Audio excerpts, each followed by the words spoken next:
गणगौर व्रत भारतीय हिंदू स्त्रियों का त्योहार है। यह चैत्र शुक्ल तृतीया को मनाया जाता है। इस दिन सधवा स्त्रियां व्रत रहती हैं। कहा जाता है इसी दिन भगवान शंकर ने अपनी अर्धांगिनी पार्वती को तथा पार्वती ने तमाम स्त्रियों को सौभाग्य वर दिया था। पूजन के समय रेणुका की गौरी यानी गौर बना करके उस पर चूड़ी माहवार सिंदूर चढ़ाने का विशेष फल है। चंदन अक्षत धूप दीप नैवेद्य से पूजन करने सुहाग सामग्री चढ़ाने तथा भोग लगाने का नियम है। यह व्रत रखने वाली स्त्रियों को गौर पर चढ़े सिंदूर को अपनी मांग में लगाना चाहिए। राजस्थान के मारवाड़ी समाज में यह बड़ी धूमधाम से मनाया जाता है। इस व्रत की कथा इस प्रकार है। एक समय भगवान शंकर नारद एवं पार्वती को साथ लेकर पृथ्वी पर भ्रमण करने चल दिए। भ्रमण करते हुए तीनों जन एक गांव में पहुंचे। उस दिन चैत्र शुक्ल तृतीया थी। गवई लोगों को जब शंकर जी और पार्वती जी के आने की सूचना मिली तो धनी स्त्रियां उनके पूजन के लिए नाना प्रकार के रुचिकर भोजन बनाने में लग गई। इसी कारण से उन स्त्रियों को वहां आने में देर हो गई। लेकिन दूसरी ओर निर्धन घर की जो स्त्रियां थी वो जैसे बैठी थी वैसे ही थाल में हल्दी चावल और जल लेकर शिव पार्वती की पूजा करने अपनी श्रद्धा भक्ति के साथ वहां पहुंच गई। निर्धन स्त्रियों की श्रद्धा भक्ति देखकर पार्वती जी ने उनकी सभी वस्तुओं को स्वीकार कर उनके ऊपर सुहाग रूपी हल्दी छिड़क दिया। इस प्रकार मातेश्वरी गौरी से आशीर्वाद तथा मंगल कामनाएं प्राप्त कर वे औरतें अपने अपने घर चली आई। तब पश्चात कुलवंत स्त्रियां 16 श्रृंगार करके 56 प्रकार के भोजन व्यंजन सोने चांदी के थाल में सजाकर आई। तब भगवान शंकर ने शंका व्यक्त करते हुए कहा, पार्वती जी, तुमने तमाम सुहाग प्रसाद तो साधारण स्त्रियों में बांट दिया, अब इनको क्या दोगी? पार्वती जी ने कहा, आप इनकी चिंता छोड़ दें। उन्हें केवल ऊपरी पदार्थों से निमित रस दिया है, इसलिए उनका सुहाग धोती में रहेगा, परंतु इन लोगों को मैं अपनी उंगली चीर कर रक्त सुहाग रस दूंगी, जो मेरे समान ही ये सौभाग्यशालिनी बन जाएंगी।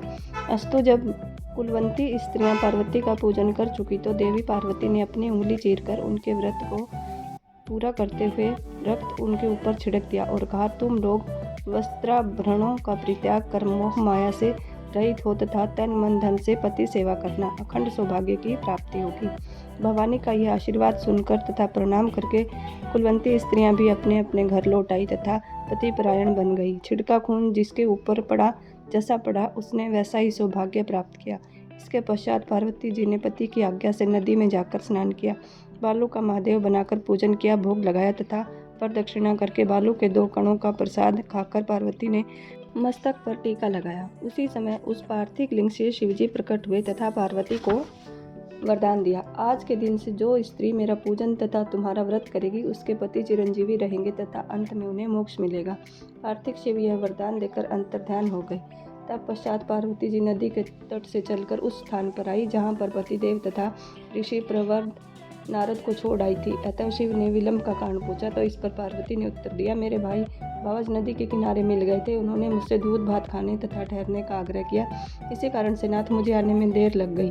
ऐसा सुनकर अंतर्यामी भगवान शंकर स्वयं दूध भात खाने के लिए चल दिए। पार्वती ने जब समझा कि ढोल का पोल खुल जाएगा तो अधीर होकर पति से प्रार्थना करने लगी।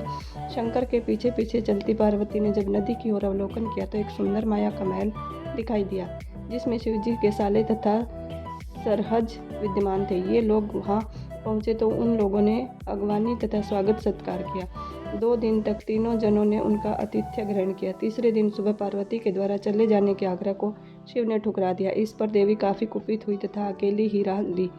तब मजबूर होकर महादेव को भी वही अनुकरण करना पड़ा। नारद भी साथ में थे।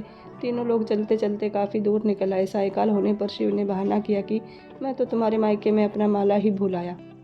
इस पर पार्वती माला लाने को तैयार हुई, किंतु शिव जी की आज्ञा से नारद जी वहां गए। जाकर देखते हैं कि न कहीं महल का नामो निशान है, कहीं माला है, वरन घनघोर अंधकार एवं नरस्य हिंसक पशु विचरण कर रहे हैं। इस अंधकार पूर्ण डरावने वातावरण को देख नारद बहुत आश्चर्यचकित हुए। तब पश्चात अचानक बिजली के चमकने से वृक्ष पर टंगी माला दिखाई दी। उसे लेकर महामुनि व्यातुर अवस्था में शीघ्र ही शिवजी के पास आए और अपनी विपत्ति का वर्णन कह सुनाया। इस प्रसंग को सुनकर हंसते हुए शिवजी ने नारद से कहा, आदि मूल कारण बताया। हे मुनि, आपने कुछ दृश्य देखा वह पार्वती की अनोखी माया का प्रतिफलन है।